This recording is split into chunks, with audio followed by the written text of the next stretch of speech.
Yo, what's up, everyone? Pete Forsey, the podcast, Friday afternoon edition. I wanted to let the NFL free agency simmer down a little bit. Last thing I wanted to do was talk about something and then have breaking news come in and just outdate whatever the heck I was talking about here. So I think it's going to cool off here on Friday. There will be still some movement on the NFL front, but all the major things have taken place here. So I think we should be good. Not really going to waste time giving you a rundown on what the show's going to be. I'm going to talk about the NFL. It's been a while since I've been on the horn here recording. Last Wednesday was the last time I shared some time with you guys, and feels like forever. Feels like a lot has changed, and I'm just going to dive right in here. This entire week took me back to a conversation as far as what happened this week, the series of events and trades and free agent signings. It took me back to a conversation I once had with my dad. My dad, like me, likes the NFL, but he certainly doesn't pay attention to it to the extent that I do. So a lot of times he relies on me to kind of keep him up to speed on what's going on. And a few years ago, I remember he entered the room when I was watching TV. It might have been like NFL Live or MLB Network, what have you. And he asked me about what was the headline on the television. He said, "Oh yeah, blah, blah, blah, blah, blah. This team is doing well. This player contracted is up." And he asked me to confirm if that's what was happening. And my response to him was, well, while that was the case just a short time ago, this player said that, this GM got fired, the owner said this, so the direction has completely changed. And his remark to that was like, man, sports is like a soap opera. You really got to pay attention to it every day because things change. And it really rings true. It really does ring true. And the reason I thought of that is because when I looked at all of the attention that the Oakland Raiders were getting for their free agent movement this year, there were some people that had glowing reviews. They liked it. And there were some that didn't like it. And a lot of them started to use that buzzword again, rebuild. The word that is a figurative place for NFL franchises. I'm so sick and tired of the rebuild phase in the NFL. It's right up there along with the figurative window. Well, I'm not saying it's not a phase for an NFL team during any given year. I think it's just far overblown. This is a win-now league. You don't concede seasons in the NFL. You always want to win. Now, there are times where your franchise is in a state where it's far too gloomy to make bold decisions, take risks. But the players, the coaches, they don't show up to concede a season. You are supposed to allocate your resources to win. Sometimes your resources are depleted. Sometimes they are abundant. The whole John Gruden, Mike Mayock, or even Mark Davis, that they came out and admitted that they are tearing things down to the studs and thinking long-term here, thinking Vegas. I haven't heard a clear, admitted declaration from any of those guys. Yes, they didn't sign Khalil Mack, and everyone thought that was the first sign and the most major sign that team wasn't going to contend and that they're tearing everything down. They did go ahead and trade Amari Cooper after that. But let's back up to Khalil Mack. Do we know the guaranteed signing that he got? It's $90 million. $90 million, and 60 of that $90 million was guaranteed at signing. So the Oakland Raiders had to prove that they had $60 million to give to Khalil Mack had they signed him. This is the contract that the Chicago Bears signed him to. So I'm just kind of keeping everything equal here because obviously maybe he wouldn't have received that contract for the Raiders. But this is the type of player that he is. So keeping everything equal, the Raiders would have had to prove and put in escrow to Khalil Mack that they had $60 million to give him. I think the truth is coming out now. And it's what was reported. It's kind of what I suspected. And while I would have tried to keep Khalil Mack, if this is what it took to keep him, it sounds like the Oakland Raiders didn't have the cash. They didn't have the cash flow to prove to Khalil Mack that they could give him $60 million. Now, the Oakland Raiders just dished out $109 million in guarantees to 4 players in free agency. $109 in guarantees, not in signing bonus, however. Total guarantees over several years. AB got 3. Trent Brown got 5. Joyner got 4. Tyrell Williams, it's not official yet, but it sounds like he got 4 as well. The Oakland Raiders are doing something that I like. They are trying to build their roster. They're using the resources that are given to them at this time to accelerate the process of making the playoffs. If you want to use rebuild, sure. But I think we kind of have this idea of what a rebuild is, and it's kind of this one-size-fits-all thing. Do you remember the Los Angeles Rams heading into the 2017 season? They were supposed to be rebuilding at that point. They went on to make the playoffs. The Philadelphia Eagles, that same year, all the talk in the NFC East was the Dallas Cowboys from 2016, Dak and Zeke. The Washington Redskins still had Kirk Cousins, who many thought could potentially reach a ceiling of elite. They thought they would make the playoffs before the Eagles. The New York Giants had made the playoffs in 2016. The Philadelphia Eagles went on to win the Super Bowl. The Indianapolis Colts, 2018. Everyone thought that they were rebuilding, that they were still a year away from contention. Yeah, they went on to make the playoffs and win the division. We need to stop with the whole idea that rebuilding is some project. It's not baseball. Baseball rebuilding is a real thing. If you were to ask me, I would still think it's grossly overstated. But it is actually a real thing, because in baseball, you have to build a farm system. You have players you need to develop. Sometimes your players that reach the major leagues, they don't even reach their ceiling until the 6th year, sometimes longer.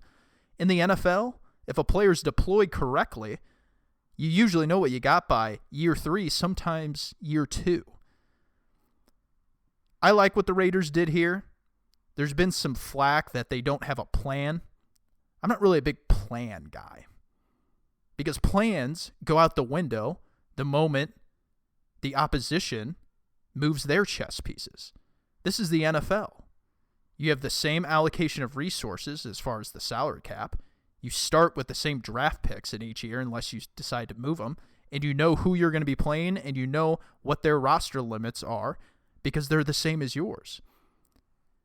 In other industries and under other businesses, you focus more on yourself because not everything is as public in other industries as far as what your opposition is doing. However, in the NFL, you know exactly what the limitations and restrictions are. So it is more of a game. You hear the players say that the game is a business when it comes to contract talk times. Well, guess what, man? Upstairs, the business is a game. The Raiders are trying to play that game. If it's effective, well, that will bear out in a few years. But I like that it doesn't appear to be that they're trying to tear it down to the studs, concede seasons, and not take advantage to what is in front of them. They got Antonio Brown, a destination that I listed last week as a top spot for him. And then they added Tyrell Williams, a great deep threat that will aid well in the development of the offense, and also Derek Carr. They got LaMarcus Joyner, a safety who can also play slot corner in a pinch and is really just the modern-day D-back that you want, along with Trent Brown, who, yes, is overpaid, but was the best tackle available on the market. I like what the Raiders are doing here. They're proving to us that, again, you don't have to lose and concede seasons year after year after year to be a good team in contention consistently down the line. Let's see what happens.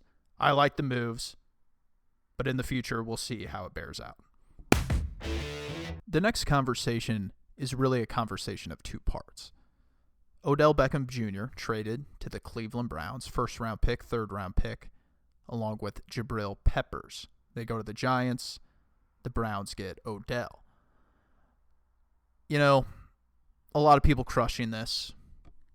A lot of people crushing this because of the talent and skillful player that Odell is, and then also calling it foolish based on the return. On paper,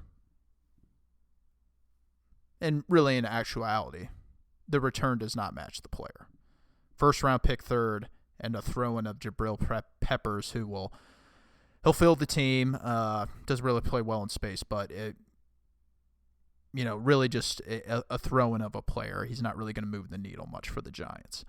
The return certainly doesn't match the player, I don't think. However, I just got off talking about how this is a game. Upstairs, it's a game. In the executive office, it's a game. And I think what Dave Gettleman wanted to do for the moment he took over was not extend Odell Beckham Jr. and potentially trade him to get a return. And I think what he saw after what the Steelers got in return for Antonio Brown,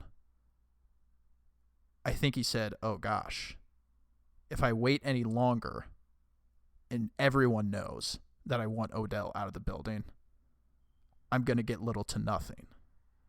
I'm going to get something like that, potentially even less.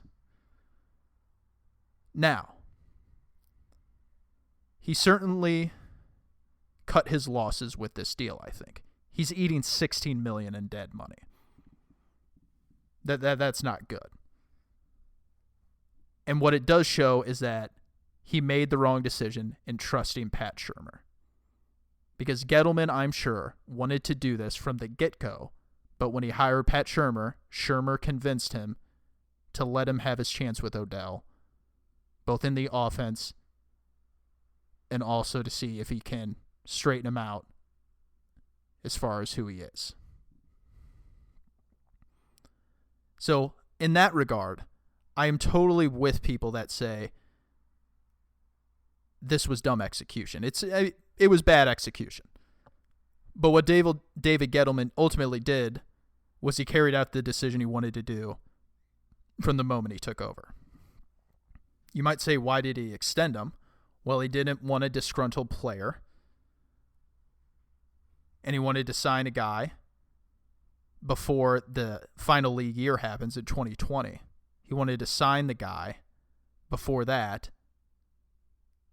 And so his new head coach could have someone peaceful heading into their first season together. Bad execution, but the decision I'm okay with. And that seems to be the split that I'll probably have with most people. Media members, fans, whoever. Because all the media that I'm looking at, a lot of them are slamming the decision because Odell's a good player.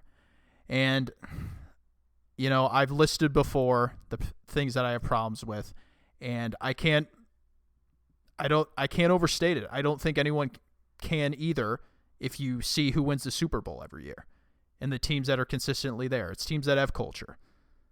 And I guess it's if you don't consistently listen to the successful teams, the teams that get it done, and pay attention to the small details that people point to and why they win championships, then I guess you can't appreciate the impact that it has. I remember Ed Reed of the Baltimore Ravens. He had a conversation with someone earlier this year. I believe it was at the Super Bowl, actually. He had a conversation with someone, and they asked about 2012 and when they won their Super Bowl. And they asked Ed, they said, Ed, can you point to one thing that really made a difference on that 2012 Ravens team and why you guys won the Super Bowl? And he kind of chuckled and said, man, one thing, He goes, dude, it's everything. It's how you take your tape off. And the reporter was like, what? Take your tape off? He goes, yeah. During a point in that season, there was a rookie on the team who cut his tape off and then threw it on the ground. I said, man, the trash can is right there. Why don't you just throw it away? And it's the small details like that, how you carry yourself each and every moment. Dak Prescott had the same thing pulled up about him during his rookie 2016 season. It blew up in Dallas-Fort Worth. He tossed a Dixie cup over his left shoulder, didn't go into the trash can. He got up during the middle of the game, picked it up, threw it in the trash can. No one would have batted an eye if he didn't do anything. But it's small details like that, culture things that make a big impact. I'm not saying that one thing, but what you point to, or what that points to, is trust, dependability, consistency from other players. And Odell just hasn't proven that. He blasted his quarterback during a sit-down during the season. He talked about how he wasn't really sure if he wanted to be a Giant, if he was having fun being a Giant. Well, that's not exactly the way to stay a New York Football Giant. I'm okay with the decision that David Gettleman made, that he wanted to trade Odell Beckham. The execution part, not so much. I think he saw where the game was headed, and he said, I better cut my losses. But in the end, the biggest mistake that he made was trusting Pat Shurmur. He should have cut bait with Odell last season, traded him to the Rams. They were reported to be very interested in him. But he made the unwise decision of signing him, and now he's got to eat $16 million against the cap. Moving on to Le'Veon Bell. Man, that guy really gambled on himself. And boy, did he mess up. I won't spend too much time on it just because I've already talked about it, but I can't believe why he thought this would be a good idea in the first place. Pen to paper, $14.5 million guaranteed. You stub your toe during the middle of the season, tell the team you can't play, make a business decision, if you will, to borrow from Deion Sanders. You could have hit free agency with that guaranteed allotment and would have been much more stronger at the negotiating table. But since you didn't play, you just kept yourself out of harm's way, lost out on $14.5 million guaranteed dollars. You got $25 million guaranteed at signing and also in total guarantees. This deal is like a bargain for the Jets. They're getting a fantastic player, and after 2 years, they can cut Bell and only have a $4 million dead cap charge. I mean, this is good for the Jets. Not only did he sacrifice record-setting deals, he didn't reset the market like he said he would. He also said he wouldn't play if he didn't do that. Well, surprised he signed this deal then. The Jets, my gosh, this is great for them. Not only is he a great player, but he's going to be cheap. And they've been spending wildly. Got C.J. Mosley, got Buster Screen. Got Jamison Crowder, who I think is one of the better wide receiver options on the market. They're really improving. Traded for Osemele over from the Raiders. Le'Veon Bell, man, he really sacrificed. Oh, I mean, I won't even really take it much further. Man, swing and a miss. Really talked a big game there, Le'Veon. Much more bark than bite. And, hey, you definitely are richer. Congratulations, got your money. But this was dumb from the get-go. All the people in the media that applauded this from Le'Veon Bell, man, do you guys not have foresight? You have no prescience whatsoever. Booger McFarland, I remember you on Monday Night Football applauding Le'Veon Bell for sitting out the season when the Steelers were, I believe they were playing Tampa Bay. My gosh. This was dumb from anyone who understands how the running back position is paid, how it's valued, and how to manipulate the the franchise tag when it's applied to you. Just dumb from Le'Veon Bell. Still very rich, obviously, but man, $14.5 million in the hole. You'll never get that back. Shifting to something a little more local here, Kansas City Chiefs trade Dee Ford to the San Francisco 49ers for a second-round pick in the 2020 draft. So not this season, but the 2020 draft. I know this appears to be a very light return, and I think it is for the Chiefs. But really what I think it was a game of leverage that the 49ers ultimately came out on top of in their favor. I think they understood that the Chiefs really wanted to get salary cap relief now, and that ultimately they probably didn't see him as a long-term fit, but the Chiefs were willing to go an extra year on the tag with Dee Ford to see if it was a potential fit or not. But really, if they had to forecast the future, they didn't see D as in their plan. So the 49ers used that against them, and they used a second-round pick in next year's draft to land Dee Ford. $87.5 million over 5 years for Dee Ford. Strangely enough, the details on this still haven't been reported as of this recording, so I'm not going to hammer this too much just because I don't know those details, but it looks like it was a bit of an overpay by the 49ers. However, not an overpay by much if you think Dee Ford is going to flourish and even improve to what you think he can be. The 49ers run really a hybrid defense. They're much like the New England Patriots in that they run a 4-3 and a 3-4, and really just a series of things that are neither. So Dee Ford could be an excellent fit. I think he really is a useful player, and I do think he would have been a fine fit in Kansas City. They're switching to a 4-3. That's what he played at Auburn, and Dee Ford simply is a eager spin back, use my speed, get after the quarterback. And he really showed that last year, and I understand the conflicting idea of why you may want to hang on to a guy like that. He's a one-trick pony. That's all he's got. He just uses his speed off the edge to beat tackles and to get to the quarterback. Also, his injury history, his bad back.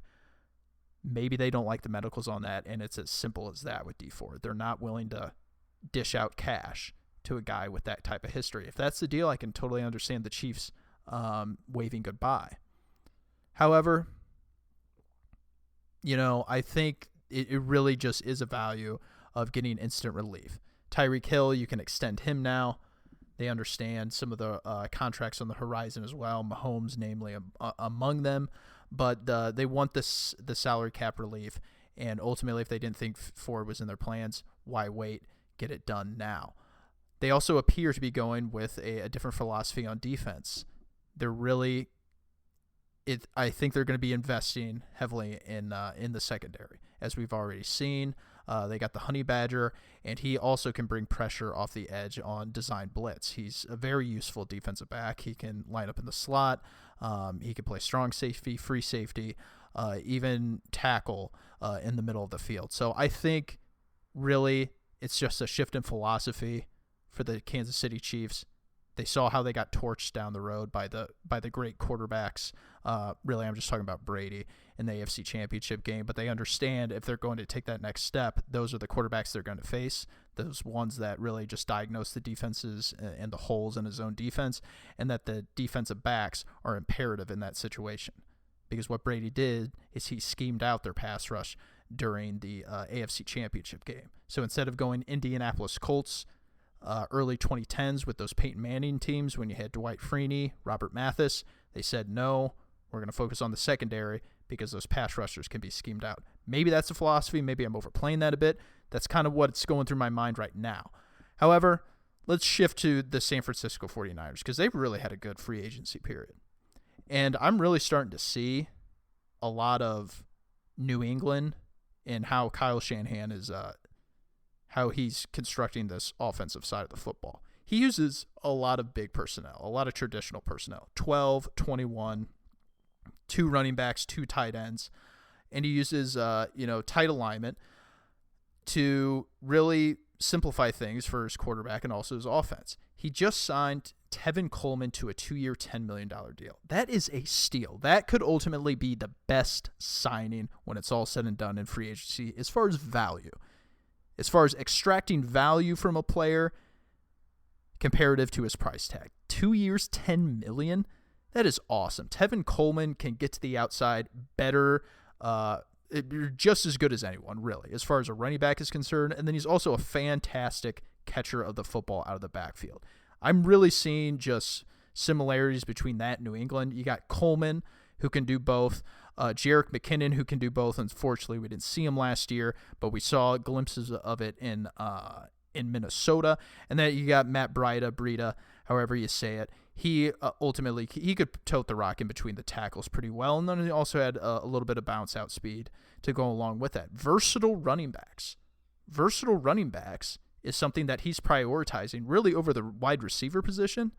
Not that he doesn't care about wide receivers, but just that he understands the value in having running backs that can do a lot of different things, and particularly it becomes valuable when you have injuries to your wide receivers that are strictly just wide receivers and don't line up in the backfield at all. You see that with New England. You see James White fill in. You see Rex Burkhead fill in. Even Sony Michel flex out a little bit. There's a little bit of New England going on in San Francisco. I think it's pretty cool.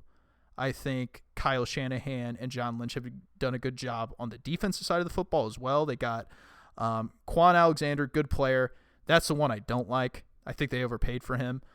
Good in coverage. For some reason, he doesn't really seem to know what he's doing against the run too well.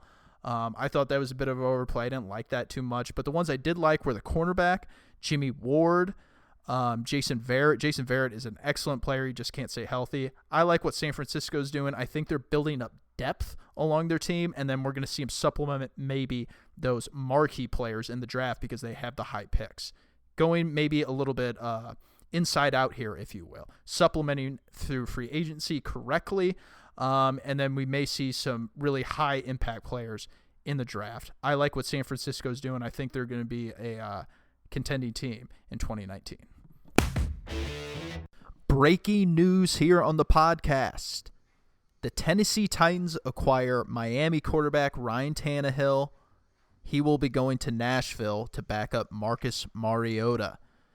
If there was ever a sign that I was going to receive somewhat big news here in the podcast, it's announcing putting off the podcast because I hope I don't receive big news. So I had that coming. And, I wasn't really planning on talking about this, obviously, because this was unforeseen. But, just my thoughts on that. They're going to sign Tannehill to a 1-year $7 fully guaranteed to back up Mariota. That's pretty pricey for a backup. I kind of get it, though. I'm lukewarm on it overall. I think 1 year, $7 million is a bit too much. I think maybe like $5 million could have done the trick. And, it really shows you where they are with Mariota. They're willing to go to the 5th-year option. They gave him that. That became guaranteed on the new league year, the first day of the new league year. So they're going to be spending $27 million at the quarterback position. And with the state of their roster, where it's at, excellent defense, need to improve on their playmakers, offensive line, pretty good. I understand why they would commit that kind of money. They can do it, and they're trying to make the playoffs. They're vying for the playoffs this year, so I understand. Also, if Mariota proves to be ineffective at any point, you have a player in Ryan Tannehill who, from in the pocket, he can be pretty good. We've seen him play, he's had flashes of excellence, never been consistent enough. It's outside the pocket that he's really not good. So, in essence, they're kind of getting Marcus Mariota in a way. Maybe they're just trying to see under a different coordinator, under a different coach, if Tannehill can be elevated to a different level. It's really just an insurance policy, I see it, for if Mariota goes down, they have a similar player who can run the offense, who can step in and run the same offense that they're running. So, I get it for the Titans. I think they overspent a little bit, but with where they are, where their state of their roster is at, I understand them making that move. But ultimately, Miami, what are they going to do? They obviously tried to sell Bridgewater on coming to be a starter, but that wasn't enough for him. And they weren't going to keep Tannehill under any circumstances. So trading him for a 4th-round pick, that's what it's reported as. They're getting a 4th-round pick in next year's draft, and then they get a 6th in this year's draft. So good for them. They really need to find a quarterback. I think they're going to be looking in this year's draft. If you ever heard me talk, I think they have one of the better projects on their hands in the NFL. So I'll take the time to talk about him now, and that's Luke Falk, the former Washington quarterback. He is a very, very interesting case. I was really excited when Adam Gase had the opportunity to get his hands on him. He, obviously he's worked really well with quarterbacks. He's elevated Jay Cutler. He worked well with Peyton Manning, really cultivated offenses to how he preferred it, and then also learned a lot about game design through his years in Denver. I really think had Gase stayed in Miami, he could have helped Luke Falk earn the chance to start. I'm not here to clamor and say that Luke Falk is one of the best prospects out there and is a hidden gem. He's a very curious case, though.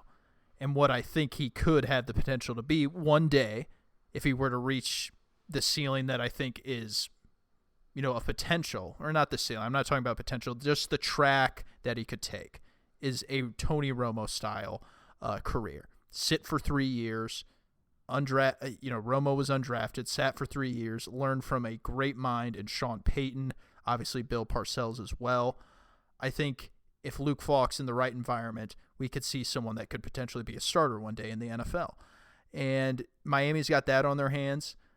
Not sure if they're going to think as highly of them as I do. They obviously have Chad O'Shea as their offensive coordinator in Miami with Brian Flores, 2 New England guys. Maybe they'll see something. But Miami's got to figure out the quarterback position.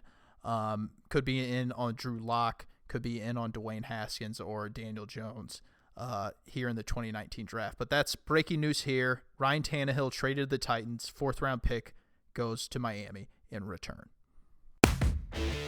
Remember, everyone, free agency is not how you win in the fall. Still way too many ways to improve your team. You got the draft. You got the post-June 1 cuts that come out. You got restricted free agents that teams choose to ultimately not tender a contract to. Just way too many things can happen between now and then. Don't worry, Steelers, Giants. Obviously, it'll probably be a rough 2019, but don't worry about 2020 being a replicate of that, okay? You still got good pass catchers. Tate, Ingram, Shepard. You got to figure out the quarterback position, obviously, but you improve the interior. You got Saquon, obviously, as well. Don't think this is going to be a 5-year thing. The teams that make it a 5-year thing are the teams that don't know what they're doing when it comes to refacing the roster. So cheer up there for all your teams out there that maybe are going through a phase similar to that. But that's going to wrap up episode 10 of the podcast here. Love to hear your questions. Love to hear your comments on what you have to say. Go ahead and hit the hotline, 816-226-7483. Let me know what you think. Have a great weekend. Big weekend here in Kansas City. We got the Big 12 Conference Tournament for hoops. Not really a sport I care too much about, but obviously going to be a good atmosphere. I'm going to check out some of those games. Have a great weekend. Hit me up. Slide up in those DMs. Let me know what you think at Pete4C. We'll see you next week.